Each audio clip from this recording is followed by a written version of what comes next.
Good morning, good afternoon, or good evening, whenever, wherever, and however you're watching this. I'm sorry. I'm just good. No, we're excited to have you. I got ice. I got chewed up. No. it's digging deeper. This is where we are. This is how we do it. This is a genuine account into this, a little hope for your hump day. Used to do these things called a hope bomb.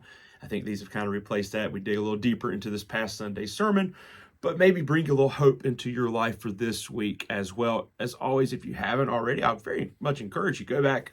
You can watch Sunday sermon on YouTube to get the whole worship experience there. Check it out on our app, Facebook page, all those different places, wherever you take in our sermon. From that way, you can go back and rewatch it there. We were talking about, as we were walking through at Tuckasegee, we believe that we exist to glorify God, and we do that by loving God completely, ourselves correctly, and others compassionately, living out God's love in our actions. And we've been unpacking, don't touch your face, I did, sorry. We've been unpacking what that looks like, what it looks like to love God completely, what it looks like to love ourselves correctly. And then the idea this past Sunday was looking at how do we truly love others compassionately? What's that look like? And we utilized Romans chapter 12. We were in Romans chapter 12, verses 9 through 12. I won't go back and read all that, but I encourage you to go back and read that. But in kind of summary, right, we were calling ourselves to a true journey of love, compassion, and evangelism, embracing the message and embodying God's love in every action and every interaction, being intentional with those things. But understanding this idea of what love is. And that's just what I wanted to kind of talk about again, because in this world today and everywhere, the word has lost its weight. I had a wedding service this past Saturday, that I was the officiant in. And then we even talked about a little bit Sunday, this idea of what is true love, what's biblical love look like. And so there's an emphasis on true love or biblical love, true love. Some of you get that, some of you won't.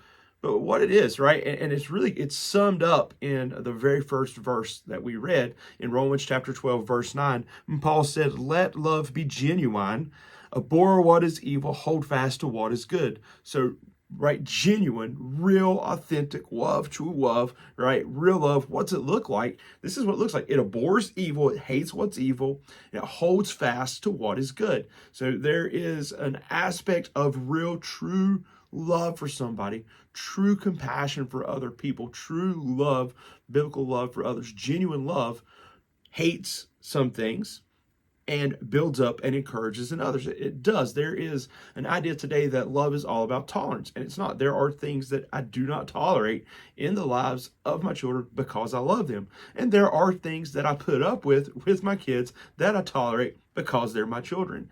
And the truth of the matter is those things that are dangerous or deadly, lead to death for us, we know that's sin and things like that, those are not tolerated.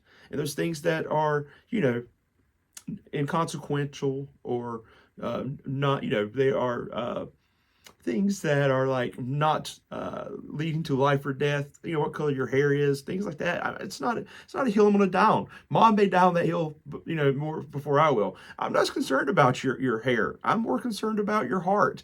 And so it's this understanding, the right view of love is hating what's evil and loving and holding fast to what's good. True love is love with truth and grace. I talked about that I had a wedding service this past Saturday, and I hit on this in the wedding service, and I actually hit on this Sunday as well, that it's both aspects, that love doesn't come easy. You have to work at love. It's passive, and Paul even encourages his readers. He's like, hey, stuff's going to happen, right? You're going to have to continue and not be slothful in zeal. You're going to have to be fervent in spirit. You're going to have to rejoice in hope, patient in tribulation, constant in prayer. There's the people going to try you, right? People are going to aggravate you, the people, especially the people that you love. But we still love them, and you have to stay focused in zeal, hanging on to what is right, hating what is evil. But this is done in truth and grace. And I said Sunday, love without truth is sentimentalism, right? It supports us and affirms us, but keeps us in denial of our flaws. This is why those people end up on American Idol. And I don't even know if you still watch American Idol. That shows how old I am. How old are you? I'm American Idol age. That's how old I am, right? But with people who get up on American Idol and you're like, No, dude, girl, why? Somebody did not love that person enough to tell them you can't sing. Right? That's it. That's what it is. It's like, hey, you got to love somebody enough to tell them the truth. You tell them the truth, but then when you tell them the truth, you still do it in grace. You do it, but you do it in a way that is done in love. So you got to tell people the truth if you love them. You can't just love them without truth. That's sentimentalism. But then you can't just give them the truth without love, because that's harsh. That's being harsh, right? It's the approach of, hey, now I know you can't sing, so how do I have this conversation with you about that in love? I always use the example of myself because that's the best example I have. My wife tells me, hey, you can't sing. It's not that she is jealous of my mad singing skills and she's afraid that she's going to lose me to some starlet because I'm going to get famous and win a Grammy because of my singing ability. No, she says, maybe don't sing so loud, right? Because she loves me and doesn't want me to embarrass myself, right? She's not trying to hold me back. But I know when she has this conversation with me that she's coming from a place of love. And so the key to being able to have real relationships and love others compassionately, to be able to speak to them in truth and grace, is we have to have had an intentional relationship with them. We have to have that relationship that we can have these conversations with. There are times when we have to step up and you just say, hey, don't drink that. It's poison, or don't go that way. The road's dead. The bridge is out, right? You can say that to perfect strangers, but there's deeper conversations that we have.